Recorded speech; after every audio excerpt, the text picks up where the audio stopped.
श्री बृहन्मठ होडगी संचलित भवानीपेठ येथील SVCS प्रशालेत जागतिक चिमणी दिवस व रंगदिन साजरा करण्यात आला। या कार्यक्रमाचे अध्यक्ष प्रशालेचे उपमुख्याध्यापक तथा कनिष्ठ महाविद्यालयाचे उपप्राचार्य श्री रामेश्वर झाडे सर होते।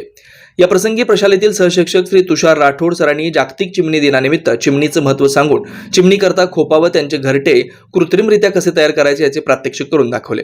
चिमण्यांची संख्या कमी होत असल्यानं त्याचा जैवविविधतेवर परिणाम होतोय, त्यासाठी चिमणी वाचवा हा उपक्रम प्रत्येकानं राबवला पाहिजे असे विचारही त्यांनी व्यक्त केले।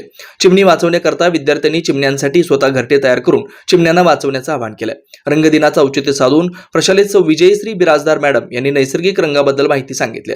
रंगपंचमीच्या दिवशी रसायन मिश्रित रंगाचा वापर टाळून पर्यावरणपूरक रंगाचा वापर करावा आणि रंगपंचमी आनंदात साजरी करावी असे आवाहन त्यांनी सर्व विद्यार्थ्यांना केले।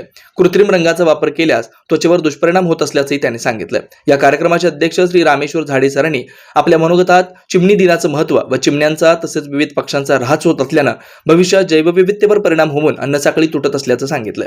त्याकरता निसर्गातील विविध प्राणी पक्षी प्रजाती कसे जगतील याचा विचार आजच्या तरुण पिढीनं करणं आवश्यक आहे, अन्यथा भविष्यात भयानक संकटाला सामोरं जावं लागेल। या संकटावर उपाय म्हणजे जैवविविधता वाचवणं हे मानवाचं कर्तव्य असल्याचं सांगितलंय। या कार्यक्रमात प्रशालेचे मुख्याध्यापक तथा कनिष्ठ महाविद्यालयाचे प्राचार्य श्री राम ढाले सर, पर्यवेक्षक श्री सिद्धरामप्पा उपासे सरांचं मार्गदर्शन लाभलंय। हा कार्यक्रम प्रशालेतील सर्व शिक्षक शिक्षिका व शिक्षकेतर कर्मचाऱ्यांनी परिश्रम घेऊन यशस्वीरित्या पार पाडलं। या कार्यक्रमाचं सूत्रसंचालन श्री धर्मराज हिपळे सरांनी केलंय। आता हे आपल्या दैनंदिन जीवनामध्ये प्रत्येक घरामध्ये एखादा बॉक्स शिल्लक असतो, बरोबर आहे। तर यामध्ये हे जे बॉक्स आहे याला आपण काय केलेलं आहोत, एक छिद्र केलेलं आहे आणि या छिद्रासमोर एक दांडी लावलेली आहे, बरोबर आहे। परंतु हे असं लटकत असणार आहे का, नाही। तर याला आपण काय करणार आहोत, एखाद्या ठिकाणी भिंतीवर फिक्स बसवणार आहोत जेणेकरून ही हलणार नाहीये, बरोबर आहे ना। त्यामुळे काय करेल, चिमणी याला सहजरित्या स्वीकारू शकेल। समजतं का सगळ्यांना? हे सोपं आहे, प्रत्येक जण लावून पाहू शकता। कळालं का? विशिष्ट उंच अंतरावर लावायचंय।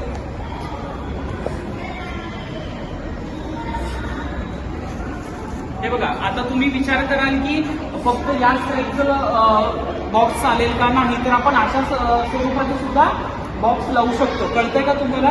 परंतु या खाली खूप खाली आपल्याला छिद्र करायचं नाहीये, तर मिडलला, जेणेकरून त्याची जी पिल्लं आहे ती सरकत खाली पडणार नाही। याची आपल्याला काय करायचंय, दक्षता घ्यायची आणि तिथं काय करायचं, आपल्याला याप्रमाणे दांडी लावायची जेणेकरून पिल्लं झाल्यावर ती त्याला व्यवस्थित फीडिंग करू शकेल। चिमणी त्यावर बसेल, यावर चिमणी बसेल आणि आतील पिल्लांना व्यवस्थित दाणे खाऊ घालू शकेल। कळालं का? तर आपण वेगवेगळ्या प्रकारची घरटी आपण बनवू शकतो। त्यातीलच तुम्हाला एक वेगळं घरटं दाखवतो। बऱ्याच ठिकाणी आपण पाहतो की लहान मुलांचे वेगवेगळे साहित्य दिसतात, बरोबर आहे, आणि आपण ते खराब झाल्यावर फुटल्यावर फेकून देतो। परंतु हे एक चेंडू आहे आणि या चेंडूला आपण काय केलेलं आहे, छिद्र पाडलेलं आहे आणि हे व्यवस्थितरित्या आपण तारेने फिक्स करणार आहोत जेणेकरून हे हलणार नाही। असं हलतं असेल तर चिमणी याला स्वीकारणार नाही। बघा मुलांना, आपण घर बांधताना किती व्यवस्थित विचार करतो, एरिया पाहतो किंवा एरिया पाहतो, तिथून सर्व सोयी सुविधा आपण तिथल्या पाहतो। तसं चिमणी सुद्धा काय करते, व्यवस्थित ठिकाण पाहते, त्यावर बसते, हलते का पाहते, उड्या मारून पाहते, आत डोकावून पाहते, मगच ती काय करत असते, घरटं स्वीकारत असते। त्याचप्रमाणे प्रत्येक वस्तू आपण जेव्हा लावतो ते हलणार नाही, या स्थितीमध्ये लावायचं आणि उंचावर लावायचं। उंचावर का लावायचं, जेणेकरून माणसं तिथपर्यंत पोहोचू शकणार नाही। समजलं का सर्वांना? आणि आपल्या घरातील लहान मुलं किंवा तुम्ही सुद्धा जेव्हा चिमणी तिथे येईल तिथं जाऊन डोकावून पाहायचं नाहीये। हे बघा, या स्वरूपात सुद्धा आपण लावू शकतो। याला तारेने बांधलेलं आहे, हे खूप लोक चिमणी स्वीकारते। कळालं का? मध्ये जाऊन घरटं बनवेल आणि यामध्ये खूप आवडीने चिमणी घरटं बनवते। समजले का सर्वांना? दिसतंय ना व्यवस्थित मागं?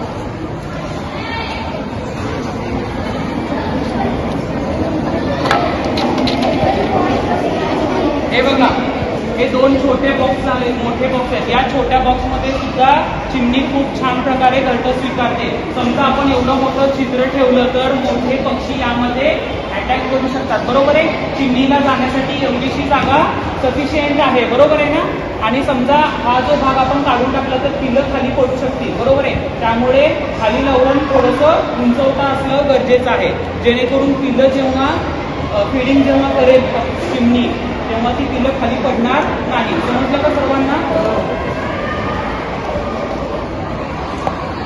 आता हे जे आहे मी तुम्हाला दिसण्यासाठी मुद्दाम मोकळं ठेवलेलं आहे. आपल्या घरात मोठमोठ्या बाटल्या स्प्राईटच्या वगैरे शिल्लक राहतात, त्या बाटल्यांपासून हे बनवलेलं आहे.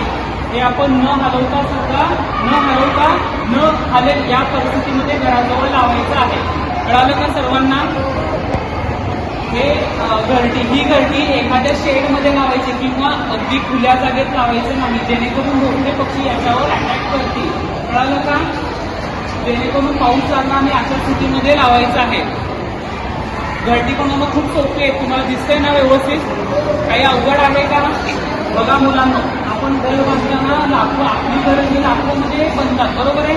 लाखो रुपये खर्च करतो, परंतु या घरट्यांना लाखो रुपये खर्च करण्याची आवश्यकता आहे का? नाही. तर ही घरटी सहजरित्या उपलब्ध करू शकतो किंवा आपण लावू शकतो. त्यामुळं तुम्ही सर्व मुलांनी जागतिक चिमणी दिनानिमित्त आपल्या घरामध्ये किंवा आपल्या घराबाजूच्या परिसरात ही घरटी लावणं अत्यंत गरजेचं आहे. कारण की चिमण्यांची संख्या जेव्हा वाढेल तेव्हाच आपली परिसंस्था व्यवस्थित राहील, टिकेल. समजलं का सर्वांना?